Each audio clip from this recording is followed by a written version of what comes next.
biggest memory is the hunger strikers. Yeah. I remember that very, very well. And I just remember the build-up to it in the States, and the news. It was the lead story every single day. Yeah. And right. And so when we decided we were going to come here, Sharon and I did a lot of research. We watched documentaries and read up on what was happening. Yeah. So we're pretty familiar with it, but we'd love to get an expert's view. Yeah, well, that's it. I'll do my best for you. I'm sure you will. You Bobby Sands very well.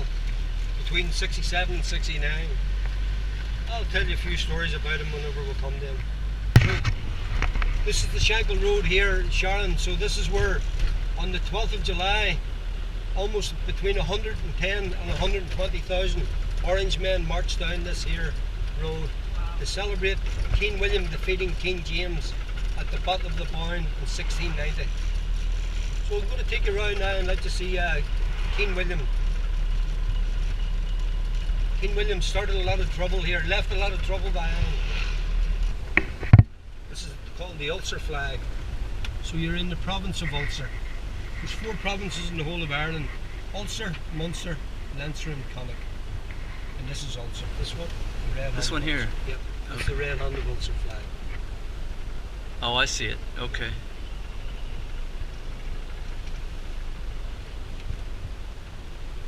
So we're just going to come in here and let you see King William. So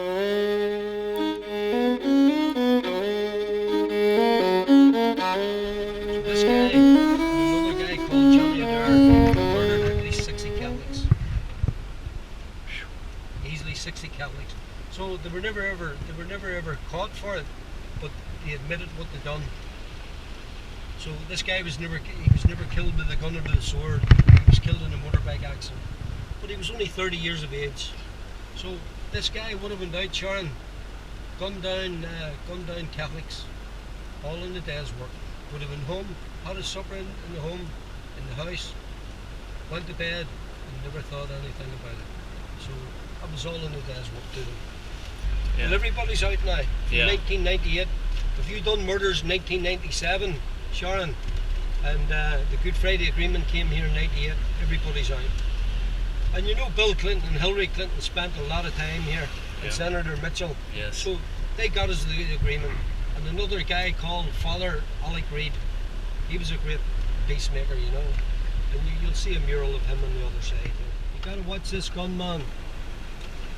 He's going to follow you with this machine gun there.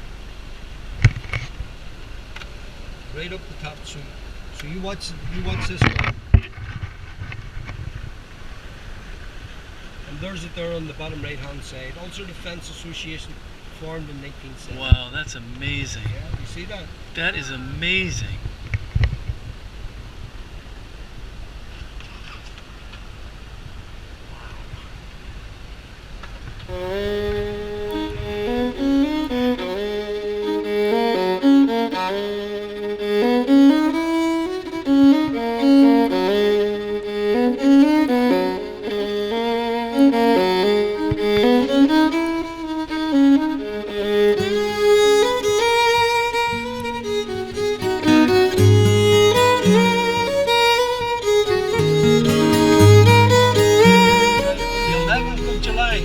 Sharon, right?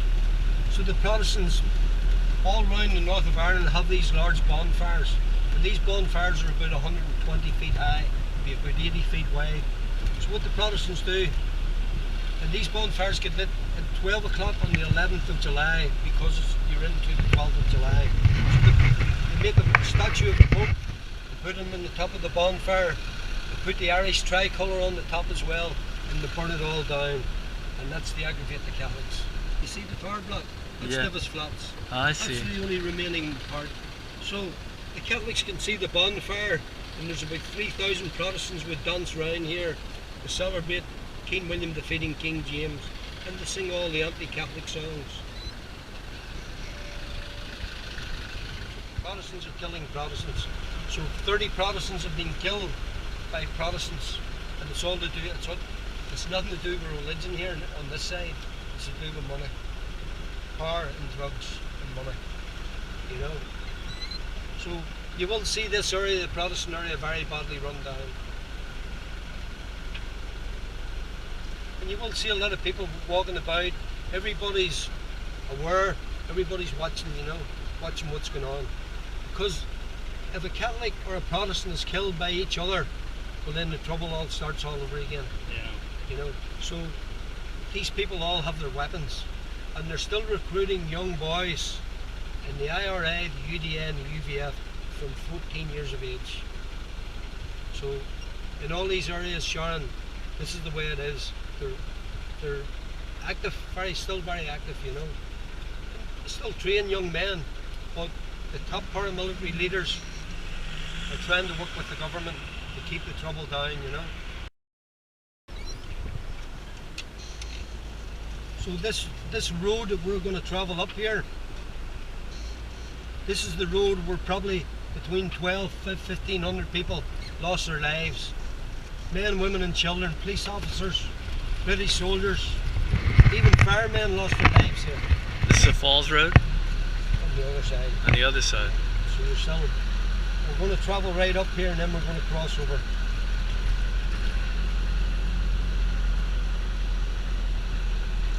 So the bottom of this wall here, Sharon, is about 6 feet thick of concrete. All through the conflict, Catholics and Protestants would have been searching for each other in the city as well. But now, from the Good Friday Agreement, all the top paramilitaries, UVF and UDA and IRA, have been told, it's all built into the agreement, tell your paramilitaries no more killings of Catholics and Protestants. So now in the city, everybody's mixing together, they're bonding, but it's going to take a long time for that, whenever these top IRA and UVF are breeding it into their children to hate Protestants or Catholics, that's going to go on. So we need the kids. I need my 2 young Catholic granddaughters to be able to go into the city and enjoy themselves and go back to their parents and say, we don't want to hear no more. We want to live. We've got Protestant friends, we've got Catholic friends.